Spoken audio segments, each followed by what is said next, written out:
Hello everyone, welcome back to the farm. We hope y'all are doing well. The salad will be limited again this week, so make sure you get it on the website if you want some. That's probably the best way to handle that. Whatever we have left over, we'll take that to the farmer's market with us.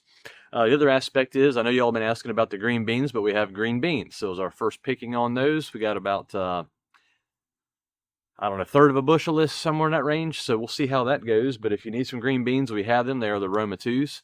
We're also going to have some of the radish with us, potatoes. We'll have some tomatoes with us, and some other things, and also the microgreens, and of course our chicken. So come on out and get some chicken. That'd be breast, thighs, wings, drumsticks, etc. And with that, our website opens up at 8 p.m. on Thursday, which is tonight, and closes back down at 8 p.m. on Friday. We'll be at the South County Seasonal Farmers Market from 9 a.m. until about 1 p.m. And the orders for Franklin County will start at around noonish. So that's about it. Well, it's been a while. Let's take a look out here and see what's happening in the garden. And here we are, or where we've been rather. As you can see, I was standing right over there. But anyway, we have some things planted through here. Not totally sure what exactly. Then also we have some Hackerai turnips over there. They should be ready by next weekend, but we will not have them with us this weekend. And the salad, again, it's just kind of limited. It's just not quite there yet. We have a whole bunch of this one particular variety right here, which I believe is the green sweet crisp. The only issue is there's not a whole lot of other stuff to mix in with it for the mix. So that's kind of where we are. Maybe next week we'll have more. We're hoping so anyway. But this is where we got the radish from. We harvested that. That's ready to go for the farmer's market. It's going to be red globe radish.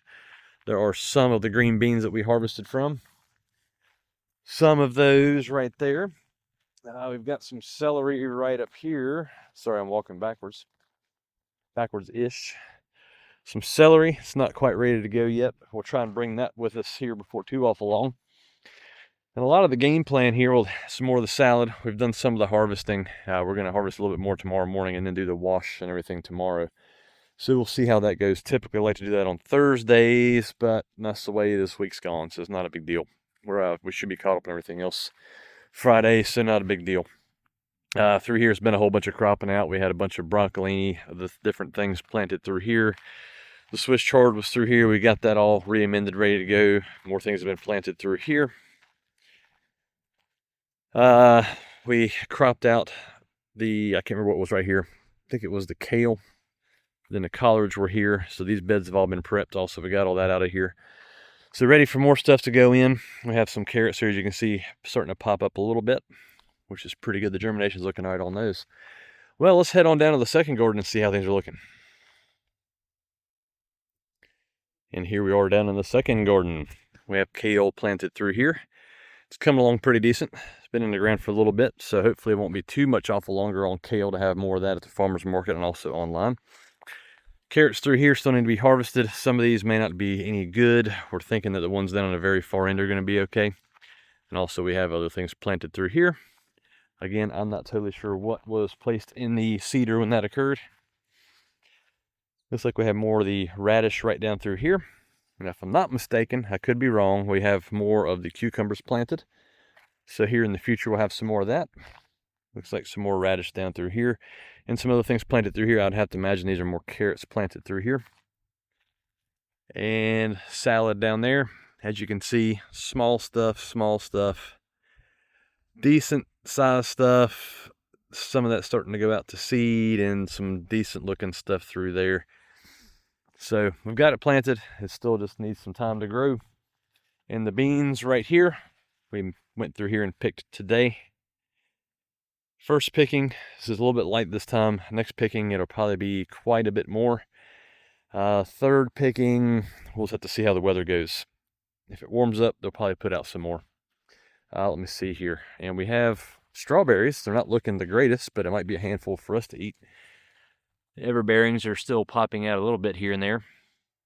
It's kind of interesting with those. We think these have been crossbreeding with these, so these might turn into more of an everbearing in the future. So let's head down this way. I'm trying to avoid things that are planted here as I walk along. Try not to shake all around too much. Okay, had a little glitch there. It's my own personal fault. Anyway, right down through here, we had a bunch of beets. The golden beets were stretching all the way down through there, and then the red ace beets. We got those harvested out of here today. As you can see, these were not fit enough to make it. Gonna let them soften up a little bit before we take them to the chickens. So we got those cropped out of here, so we have some more room to put some more seed through here. She's planted more beets all through here, all the way back to where I came from there. I don't think there's anything right in this area right at the moment, but she's been doing a whole lot of transplanting down here. More collards and all kinds of stuff. Let me see if I can take you back up the hill there. So this has all been transplanted down through here. She's got transplants right all through there, down and through. So a lot of stuff in the ground, a lot of small stuff, a lot of seeds. Just take a little bit of time for these things to come along. But yeah, so what do we have here? Here's the ginger everyone's been talking about. Usually the turmeric is what everybody talks about. Like, what is that? Is it ginger? Nope, that's ginger. That's turmeric. They look similar though, I have to say. So we might have some ginger for sale, and we'll have some turmeric for sale again sometime during this fall. We'll have to wait until the first frost to get all that taken care of right there. Up through here we have all the peppers, and there is a mess of them. So if you need peppers, come on out to the farmer's market. We've got a pile of them. Let me see here. Let's walk up here a little bit. Different varieties of peppers here. I know there's Chocolate Beauty, different ones.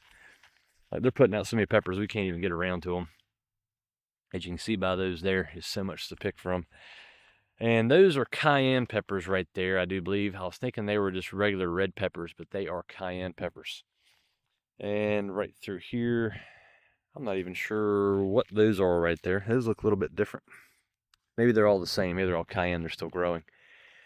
Let me see here. And we've got the habanero up here. Y'all have been at the farmer's market. I've seen these sitting on a table. But there they are, all the habanero. They're looking really good. We've got a pile of those too. So if you like some spice in your life, come on out. Again, you can always dry those out if you want to have them for recipes for the future. That's a good way to go about it. Or you can also freeze them. That's another way you can go about it. Now with the tomatoes here, let's another look at the peppers real quick. Oh, sweet potatoes. Sweet potatoes through there. We didn't grow much this year. They haven't been selling a whole lot for us, so we're just going to grow enough for ourselves, and that's about it. Not a massive sweet potato planting this year. And the tomatoes down here, they've been getting a lot of blight. So we have some tomatoes left. Now I meant to show you all volunteers that are popping up. But anyway, we can look at that here in a second. Tomatoes, we planted probably 3 times more tomatoes than we ever have, or than we typically would, excuse me. And we put them up on a little bit of a trellis to kind of help manage them a little bit. But yeah, they kind of, this has been the year of the blight for sure. Blight's got them. I remember someone else on some of the YouTube channels saying this is a year of blight, and they weren't even going to plant a garden, just gave up on it. And I can see it. This is not really typical for us as far as that goes. But I just spotted something I want y'all to see as well. Hornworm, or tobacco worm, whatever you call it. See him right there? He's not feeling too good. You know what those white egg sacs are? Well, I just said what they are. They're egg sacs. Those are, I believe it's called the bronchioid fly, wasp rather. What it does, it injects its larva into the worm. Then the larvae are like a parasite on it. So when we see hornworms, we don't do anything. We just let them rock and roll with the parasites on them. As you can see, he's having a rough time trying to do anything there. But yeah, it's one of those things that when you see the hornworms, we leave them on, as I'm trying to say. But if you only had like 2 or 3 tomato plants, I wouldn't recommend leaving them on. They probably would destroy all your plants by the time your predator came along, that particular wasp. But when you have a whole lot of tomatoes, you can afford to just leave it on there. And that's another way we avoid pesticides, just letting the wasp do its job. And then we have a whole lot more predators for the pests that we have. At least in that regard, anyway. And I failed to show you guys this, but we've got volunteers popping up all over the place on tomatoes. All down through here. There's more scattered throughout the garden. Actually, there's one more spot I'll walk and show y'all.